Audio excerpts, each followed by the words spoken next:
ভারত অবৈধভাবে আমার মুসলমান ভাইদেরকে বিভিন্ন সীমান্ত এলাকায় পুশ ইন করে বাংলাদেশে পাঠাতে তারা চেষ্টা অব্যাহত রেখেছে।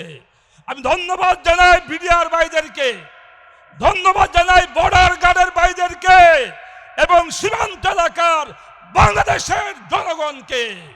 আজকে বর্ডার গার্ড এবং আমাদের সীমান্ত এলাকার জনগণ রাত্র জেগে পাহারা দিয়ে তারা তাদের গজারি লাঠি দিয়ে ভারতের বিএসএফকে তারা প্রতিহত করে এবং তারা পুশ ইন ঠেকাতে তারা চেষ্টা করতেছে। কিন্তু জনগণ জেগেছে, আমাদের সরকার নতজানু পলিসি অবলম্বন করেছে। আজকে পুশ ইনের বিরুদ্ধে উচিত ছিল আমাদের সরকারের ভারতীয় দূতাবাসের অ্যাম্বাসেডরকে ডেকে এর কড়া প্রতিবাদ করা এবং পুশ ইনের বিরুদ্ধে ব্যবস্থা নেওয়া। যখন কোনো সরকার ব্যর্থ হয় তখন জনগণ তারা রাজপথে নেমে আসে। তাই আজকে সীমান্ত এলাকায় সরকার ব্যর্থ হয়েছে, আমাদের জনগণ এবং আমাদের বর্ডার গার্ডের নওজোয়ান বাহিনী তারা নিজেরাই তাদেরকে প্রতিরোধ করতে সক্ষম হয়েছে। আমি সরকারকে বলতে চাই, আপনারা ভারত সরকারের সাথে কথা বলুন, অবৈধভাবে যেন একজন মুসলমান ভাইকেও বাংলাদেশে তারা বর্ডার ক্রস করতে না পারে। সংগ্রামী ভাইরা আমার, আমরা আরেকটি বিষয় দেখতে পাচ্ছি, এনআরসির মাধ্যমে ভারতে লক্ষ লক্ষ বৈধ মুসলমানদের নাগরিকত্ব বাতিল করে সীমান্তবর্তী এলাকায় মুসলমানদেরকে তারা একত্রিত করেছে এবং ইতিমধ্যেই বিভিন্ন সীমান্তবর্তী এলাকায় তাদেরকে পুশ ইন করে বাংলাদেশে প্রবেশের জন্য পায়তারা চালাচ্ছে। যখন ভারত এই ষড়যন্ত্র করছে, ঠিক সেই মুহূর্তে স্বরাষ্ট্রমন্ত্রী বক্তব্যে বলছেন বর্ডারে অবৈধভাবে যদি কেউ বর্ডার পার করতে যায় সেখানে যদি সে নিহত হয় তাহলে সেটাকে নাকি বর্ডার কিলিং বলা হবে না। আমরা তার এই বক্তব্যের তীব্র নিন্দা প্রতিবাদ জানাই। এরকম নতজানু এবং ভারতের সেবাদার স্বরাষ্ট্রমন্ত্রী আমরা আর বাংলাদেশের পথে দেখতে চাই না। আমরা আজকের এই বিক্ষোভ মিছিল থেকে এই অথর্ব স্বরাষ্ট্রমন্ত্রীর পদত্যাগ চাই, তাকে অবিলম্বে পদত্যাগ করতে হবে, না হলে জনতা তার বিরুদ্ধে ঐক্যবদ্ধ আন্দোলন করে তুলবে। সংগ্রামী ভাইরা আমার, আগামী দিনে যে কোনো আন্দোলন সংগ্রামে ঐক্যবদ্ধভাবে রাজপথে থাকার আহ্বান জানিয়ে আমার বক্তব্য এখানে শেষ করছি। আজকে সীমান্তে পুশ ইন করার জন্য চেষ্টা করছে ভারত।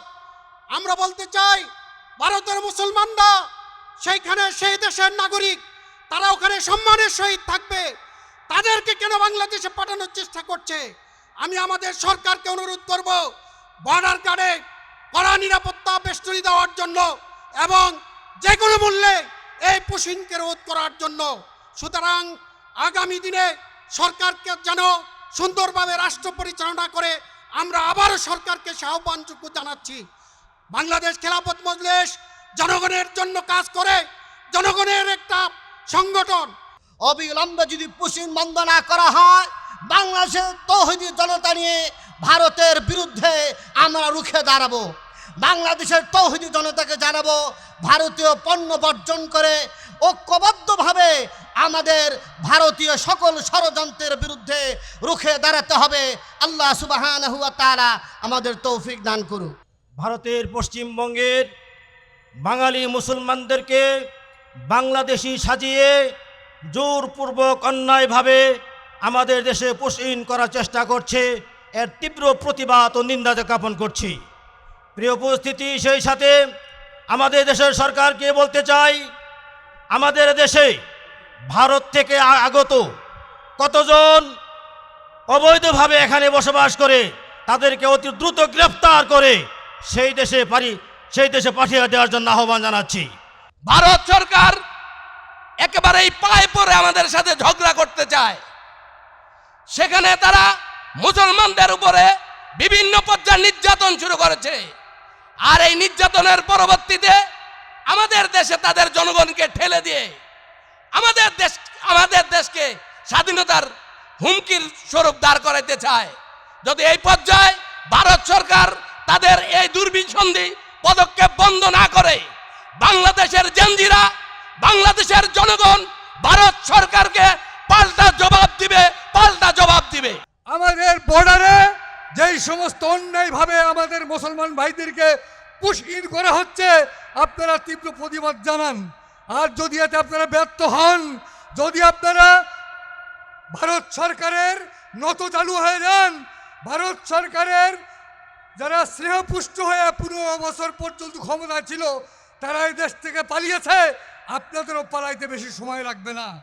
এজন্য আমরা উদাত্ত আহ্বান জানাবো, আগামী দিনে সবসময় আমরা ইনশাল্লাহ সরকারের প্রতিটা খারাপ কাজের আমরা সমালোচনা করব এবং অন্যায় আমরা প্রতিরোধ করব ইনশাল্লাহ। এই সমস্ত কাজে আপনাদের সবাইকে উদাত্ত আহ্বান জানিয়ে আমার বক্তব্য শেষ করছি। নাসরুম মিনাল্লাহ ওয়া ফাতুল করিম ওয়া বাশশিরিল মুমিনিন। প্রিয় ভাইরা, আজকে আমাদের দেশে অনেক সমস্যা রয়েছে। বিএনপি সরকার ক্ষমতায় এসেছিল, তারা বলেছিল গণভোটে হায়ের পক্ষে ভোট চেয়েছিল। তারেক রহমান সাহেব বিএনপির চেয়ারম্যান, বর্তমান প্রধানমন্ত্রী, উনিও গণভোটে হায়ের পক্ষে ভোট চেয়েছিল। ওই দিন সালাউদ্দিন সাহেব স্বরাষ্ট্রমন্ত্রী, উনি বললেন আমরা ইন্টারিম গভর্নমেন্টের আমলে গণভোট এবং যত ধরনের সংস্কার এগুলি আমরা মাত্র অভিনয় করেছি, আমরা নির্বাচনের জন্য আমরা সব কথা স্বীকার করেছি। আজকে আমি জিজ্ঞাসা করতে চাই, কথা সত্যকার?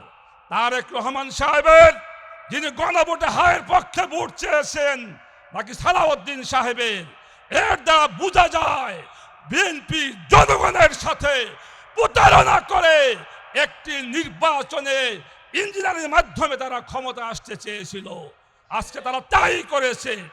তাই আমি সরকারকে বলবো, অবিলম্বে আইন শৃঙ্খলার উন্নতি করুন এবং তেল, গ্যাস, বিদ্যুতের বর্ধিত মূল্য প্রত্যাহার করুন এবং দ্রব্যমূল্যের ঊর্ধ্বগতি কমিয়ে জনগণের ক্রয় ক্ষমতার আওতায় নিয়ে আসুন। আমি এই কথা বলে সবাইকে ধন্যবাদ জানিয়ে আমার বক্তব্য শেষ করছি। প্রিয় উপস্থিতি, আমরা আজকের এই সমাবেশ থেকে আমরা বলতে চাই, তেল, গ্যাস এবং বিদ্যুতের দাম যেভাবে বৃদ্ধি করছেন, এগুলি বন্ধ না করলে আমরা বাংলাদেশ খেলাফত মজলিস সারা বাংলাদেশের জনগণকে সাথে নিয়ে রাজপথে আমরা দুর্বল আন্দোলন গড়ে তুলব ইনশাআল্লাহ। আমরা আজকের এই আন্দোলন, আমরা সবাইকে ধন্যবাদ জানিয়ে আমি আমার সংক্ষিপ্ত বক্তব্য এখানে শেষ করছি। আসসালামু আলাইকুম ওয়া রাহমাতুল্লাহ। বাংলাদেশ খেলাফত যুব মজলিস এর কেন্দ্রীয় সভাপতি মুফতি জাহিদুজ্জামান বক্তব্য নিয়ে আসছেন। মুফতি জাহিদুজ্জামান। আমরা দেখেছি নির্বাচনের পূর্বে বর্তমান সরকার বিরোধী দলকে মুনাফিক বলে গালি দিত। নির্বাচনের পরে আমরা দেখছি বর্তমান সরকারের মধ্যে এমন কোনো গুণ নেই যেগুলো মুনাফিকের চরিত্রের সাথে মিলে না। বর্তমান সরকারের মধ্যে প্রতিটি চরিত্র হলো মুনাফিকের চরিত্র। তারা নির্বাচনের পূর্বে গণভোটের পক্ষে কথা বলে তাদের 31 দফা এবং ইশতেহারের মধ্যে সংবিধান সংস্কারের ওয়াদা দিয়ে তারা যখন নির্বাচিত হওয়ার পরে প্রথম দিনই তারা সংবিধান সংস্কার পরিষদের শপথ গ্রহণ না করে তারা জাতির সাথে গাদ্দারি করেছে।